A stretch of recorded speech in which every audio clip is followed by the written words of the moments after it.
అరే విను కాదన్నా, విను కాదు చెప్పినా బ్రో.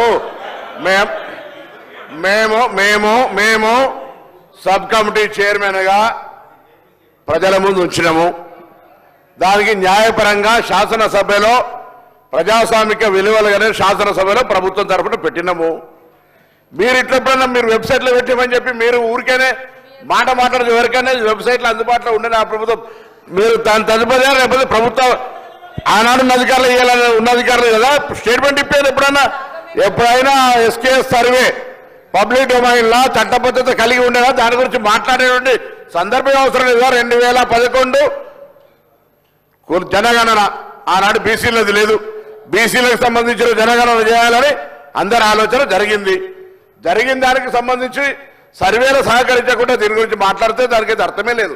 నేనేమంటున్నా, ఎవరైనా ఒకవేళ ఆయా వారి గౌరవ ముఖ్యమంత్రి ఆనాడు అభిప్రాయం చెప్పుంటే మీరు ఇలా కూడా అదే అభిప్రాయంతో ఉన్నారో చెప్పండి. ఇలా జరుగుతున్న కార్యక్రమానికి మీరేం మాట్లాడదలుచుకున్నారు? బలహీన వర్గాలకు సంబంధించి మీరు ఎస్కే సర్వే చేసిన అన్నారు, ఏం మార్పులు తెచ్చినారు, ఏం స్కీమ్స్ తీసుకొచ్చినారు, ఎవరికి బలహీన వర్గాలకు న్యాయం జరిగే కార్యక్రమం తీసుకున్నారు మీరు. ఇలా మేము కమిటీ చైర్మన్ ఉత్తమ్ కుమార్ రెడ్డి గారి గురించి బహిరంగంగా ప్రజల ముందు ఇచ్చినాం.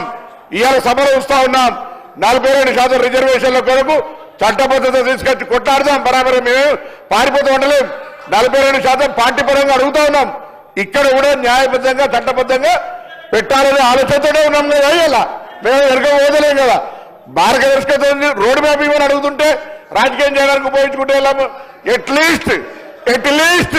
ఎట్లీస్ట్ బీసీల ఇష్యూ కట్టినప్పటికీ రాజకీయం పక్కన పెట్టి చారిత్రాత్మకంగా వచ్చినటువంటి సర్వే మార్గదర్శకత్వాన్ని చూపెట్టండి.